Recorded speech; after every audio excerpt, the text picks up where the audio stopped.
Alors, si on réfléchit sur ces liens entre littérature classique, bande dessinée et même la feuille du poème, j'aime parfois dire cette chose-là, c'est que j'aime beaucoup le précis de la feuille de bande dessinée, parce que précisément on est au mot près, c'est-à-dire que la page tournante, ça doit être le punctum, comme aurait dit l'ami Roland Barthes, c'est vraiment le truc, il faut que ça déclenche là. Alors que dans un texte courant, dans un texte de prose romanesque classique, en fait, on n'est pas à la page près. On est sur du texte courant, on est au chapitre, au mieux. Et là, on est exactement au précis du poème. Donc, d'une certaine façon, la structuration de la planche nous oblige à être extrêmement précis sur le découpage. Et je crois que j'aime beaucoup ça. J'aime beaucoup cette contrainte. Bon, j'aime beaucoup les contraintes, mais j'aime beaucoup cette contrainte-là. Qu'est-ce qui se passe entre un scénariste et son dessinateur? Mais là, on a eu à peu près la même méthode qu'avec Hertz, le roman graphique précédent. C'est un dialogue permanent, c'est très organique. Et quand je dis organique, ça signifie quoi? Ça signifie qu'il n'y a pas la livraison d'un scénario en disant tiens, maintenant tu te débrouilles, pas du tout. C'est pas comme ça. En fait, c'est que on avance 10 pages par 10 pages. Là, il y avait disons, deux histoires qui s'enchevêtrent. Il y a l'histoire des bandits juifs d'Odessa et les derniers jours d'Isaac Babel. Et donc les derniers jours d'Isaac Babel, je fais le découpage, on commence à proposer des options. Moi je lui ai très vite dit je voudrais travailler parce que je connais qu'il est capable de ce style-là, je savais, je l'avais vu. Je lui ai dit très vite que pour les derniers jours d'Isaac Babel, je voulais qu'on s'inspire de Franz Mazerel. Donc c'était très clairement posé, quoi. Et le plus long, ça a été de trouver la manière d'agencer, sans être trop explicite, mais d'avancer cette lecture que vous disiez enchevêtrée, là. C'est-à-dire les derniers jours d'Isaac Babel, la lettre et l'histoire des bandits juifs, quoi. Comment on arrive à mettre tout ça ensemble, quoi. Le projet que j'ai avec Alexander, on a déjà maintenant 2 livres, c'est de ramener des morts à la vie. C'est un peu un numéro d'alchimiste, mais on fait souvent ça en fait en art. On dit que voulaient les morts dans leur vie? Puisque en fait toute la séquence, y compris en bande dessinée, mais en littérature aussi d'ailleurs, après la Seconde Guerre mondiale, c'est un moment où on se documente sur la mort. Ce qui va nous intéresser, nous, c'est de documenter ce que voulaient toutes ces populations dans leur vie. Et comment elles vivaient. Et donc là, oui, au cœur du fantôme d'Odessa, il y a un document, un témoignage vivant par Isaac Babel lui-même, tiré de ses nouvelles littéraires, les récits d'Odessa ou les contes d'Odessa selon les traductions, qui présente la vie à Odessa, la vie des bandits juifs d'Odessa, qui d'ailleurs annonce, en fait c'est prodigieux parce que tu annonces tout le cinéma américain, Little Odessa et tout ce cinéma de la pègre italo-juive qui va être déporté, déplacé aux États-Unis. En fait, Babel en fait le scénario dès 1922-23, quoi. Si on se demande quelle espèce de magie on cherche quand on écrit purement avec des symboles, lettres, et quel genre de magie on cherche quand on écrit avec des dessins, oui, c'est un abysse entre les deux. Ah oui, c'est une différence ontologique, quoi. Ça n'a rien à voir. Le mot, ce qu'il convoque quand il est juste nu sur la page, c'est tout autre chose. Ce qu'il va chercher dans la tête, ce que la tête va former, le couple du lecteur et de l'auteur, s'il y a du pur texte, c'est tout autre chose en fait. Là, on est d'ailleurs on n'est pas dans un couple, on est 3, il y a le dessinateur, il y a moi, donc il y a le lecteur, la lectrice, enfin donc c'est un abysse. C'est un abysse. D'ailleurs, la question est juste parce que on n'a pas adapté Babel. On s'est glissé dans les trous de l'écriture de Babel. Parce qu'adapter Babel, ça a été essayé, mais c'est très dur. Pourquoi? Parce que c'est un peintre.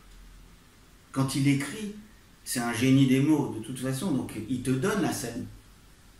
Il n'y a que notre esprit un peu qui n'arrive plus à lire, qui serait incapable de recréer la scène à partir des mots de Babel, qui aurait besoin du dessin.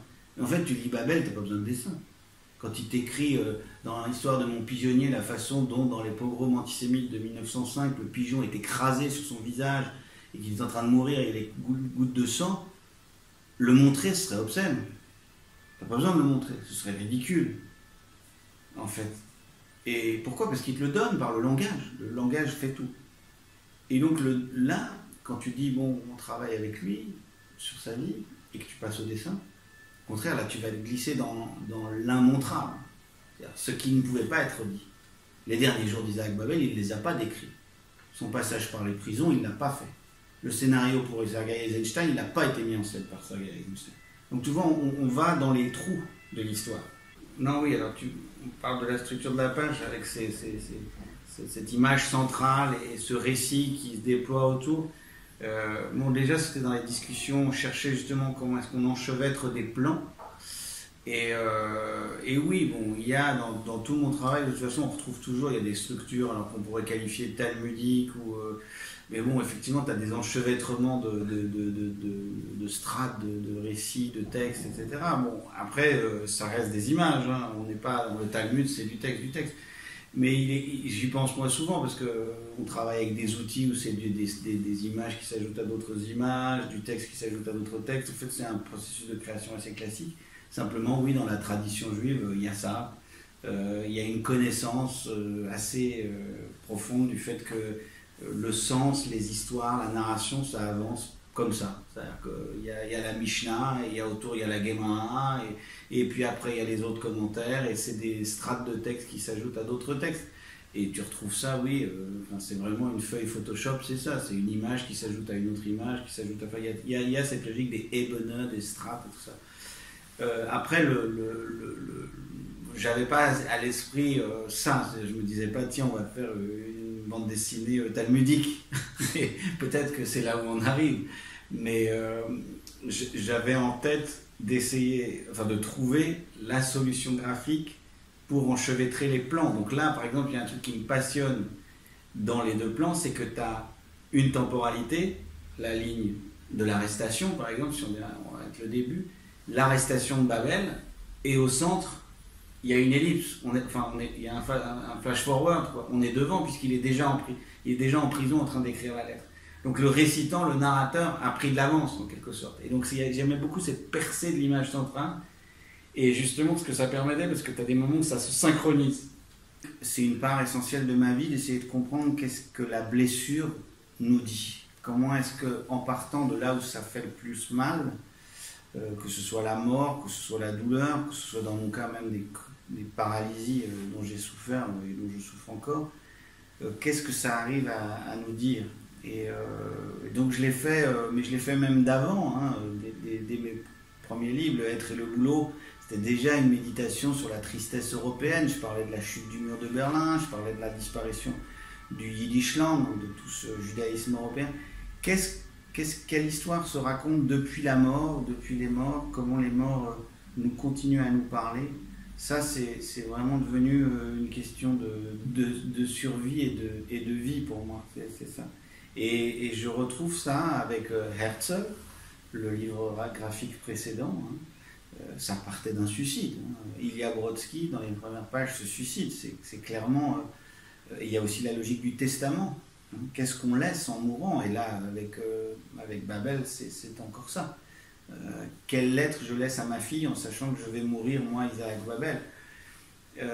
Voilà, il y a pour moi une sorte de motif qui est de repartir de la mort, quoi. Toujours repartir de la mort, repartir de la mort pour voir ce qu'elle peut nous donner comme vie.